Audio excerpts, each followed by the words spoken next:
It's hot. I should have cracked my windows. I am a very lucky duck, pun intended, because recently I have had the pleasure of not only reading one, but two books that I consider to be 10 out of 10. I read them right after the other. The first book, of course, being Starship Troopers, if you watched my last video. And this current book that I just finished a few days ago, being Animal Farm. Man, I love that book. Novella, I guess is what it technically is. It's only about 120 words. Or pages, not words, good lord. That'd be like half a page. I think it's only about 120 pages, depending on what format you're reading it in. But my goodness, what a great story. For the spoiler-free information about what it is, it's essentially a satire of the communist revolution, but the lessons in it apply to a lot of different things. Of course, that people have seen that and talked about it endlessly all over YouTube. But mostly it appears to be about how propaganda can be used to strip the rights of people away from them, or get people on board with giving up their own rights. Now, are we going to have another situation with the sun? Hell no, I'm going to try to fix this. That ain't going to hippity happen. Son of a fucking bitch, I'm going to figure this out. Don't you worry. So, I decided to go with an audio recording instead. It'll just require a bit more editing on my part to make the video look at least slightly interesting. But yes, that's what it's about. It's about how propaganda can be used to convince people to give up their own rights, and how it can be slowly, incrementally picked up over time without people realizing what's happening. Right? You're convincing people that they are doing things for their own good, when in reality they're doing things for someone else's good. But I highly recommend everyone read it. I feel like it is an important book to read. I think this is one of those books that I can pretty confidently say I think everyone should read it at least once. And it's really entertaining. I mean, it was written specifically to be an easy to digest kind of story about a subject matter that would be nearly impossible to make interesting to people who otherwise might not care. So yeah, go ahead and read it. 10 out of 10. It's great. This book is, I mean, it's made in such a way that it starts off almost,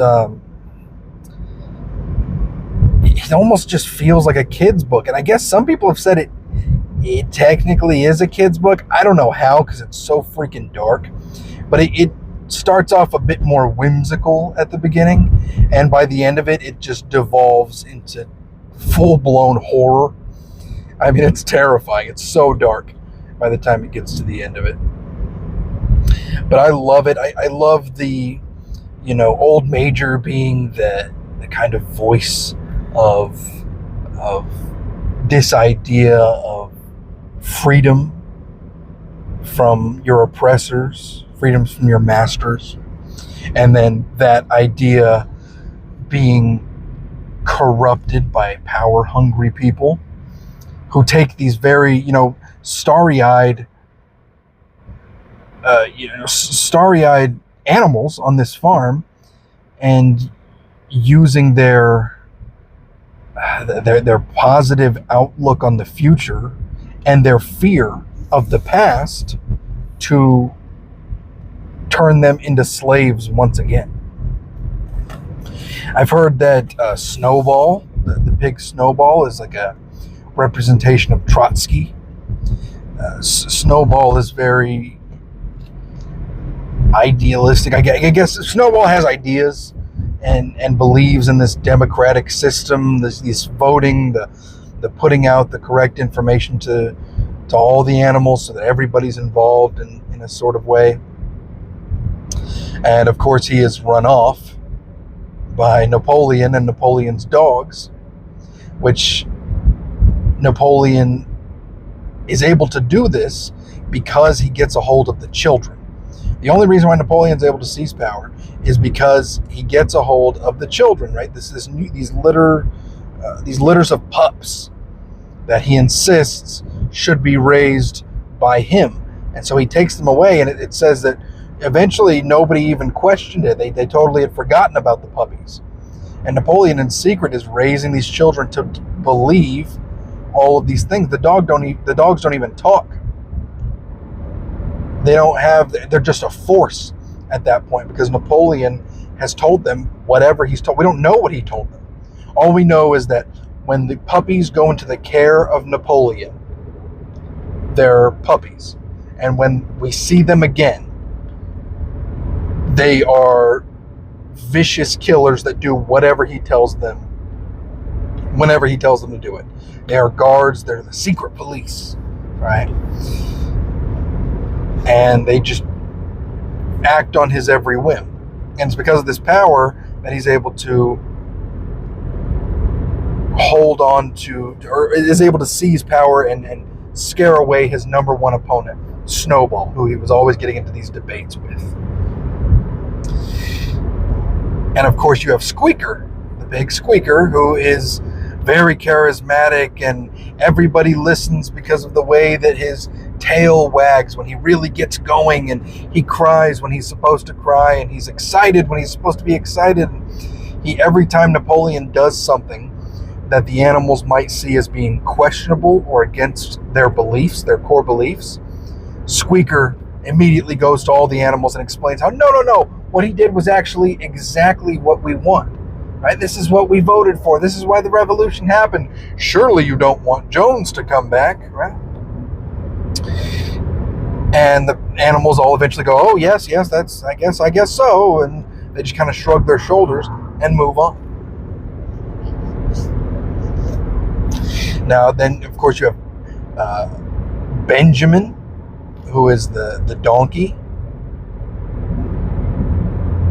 who has seen everything and talks about how, oh, I'm old, and I'm older than all of you, and I'll be around after you're gone, and basically saying, I'm not going to get involved in politics. I don't feel strongly one way or the other.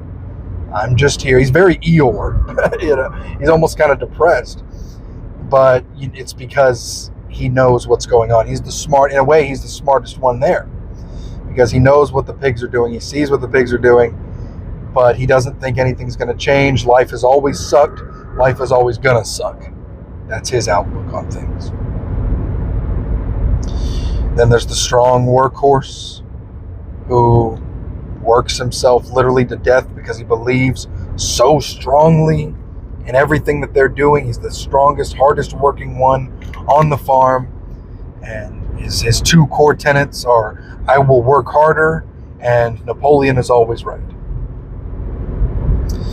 And what does he get for all this hard work, for working himself to the point that he's literally dying? Napoleon sells him to a horse slaughterer, glue factory, to make a little bit of money. Now, there's something really interesting that happened with this book, is that 4 short years after the death of its author, the CIA funded a propaganda cartoon company to make a cartoon version of this book, an adaptation. And of course, they conveniently removed certain aspects of it and added other little things with it, which is just so depressing, right? It's kind of like witnessing what the internet became and how it was used to put everybody at each other's throats. Kind of. When the internet first came out, it was this big, beautiful, hopeful thing about the future and all this cool stuff that's going on. Look, it's being used for so many good things, but very quickly it started to be used for bad things. very ironically, the CIA got a hold of Animal Farm, made an adaptation of it for propaganda purposes, which is insane. For those of you who don't know about the differences between the book and the cartoon, I haven't actually watched the full cartoon. I've only watched clips from it. Key moments that I wanted to see portrayed. How did they adapt this from the book? Is it like how I pictured it?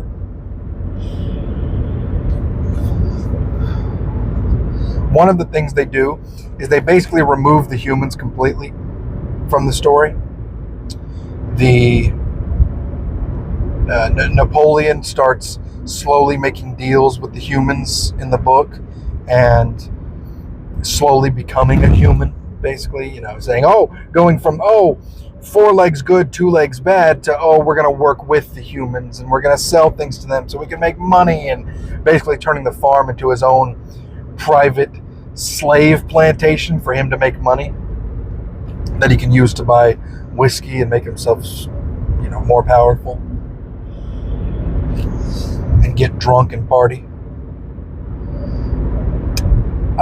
Which of course means they removed the final scene in the book, which is the biggest difference between the book and the cartoon, is that in the final scene of the book, the pigs invite all the humans over for drinks, and they're all friends. They're drinking and they're playing cards, and the humans are talking about how impressed they are with how efficient Napoleon has made Animal Farm, and everything basically goes back to normal. And it talks about how the pigs have been, walking on 2 legs, and they're dressing like humans, and they're talking like humans, and now the pigs and the humans are completely indistinguishable from one another. They all just look the same to the animals who are witnessing this event take place. And the animals are slaves once again. Nothing's different except maybe they have to work a little harder now. Their conditions are a little bit worse. The cartoon, however, as I said, removed the humans.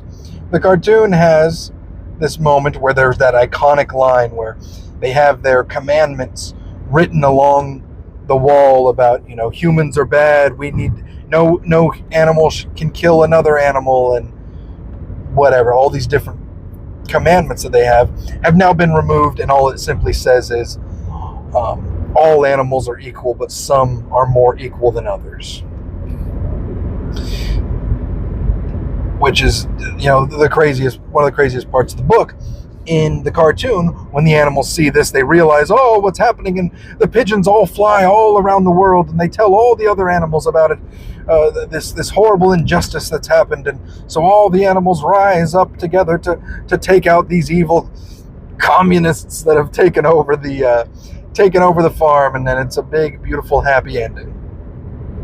No, that's not that's not what happens. That's not what happens.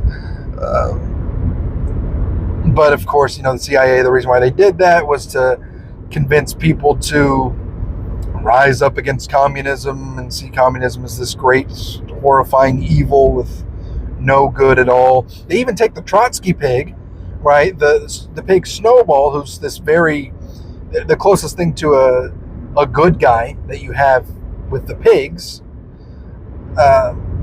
They take him and they make it in the cartoon, and they make him just this guy who's giving false promises just so that he can be popular. He's basically just Napoleon, only he wasn't smart enough to get a secret police army to do whatever he wanted.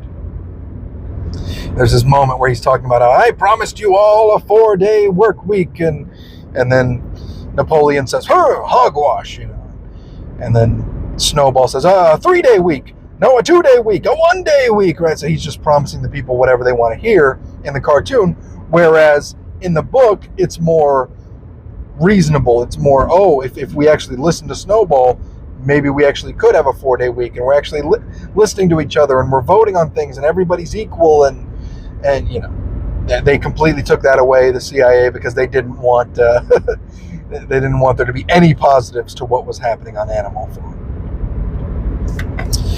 So, it's great.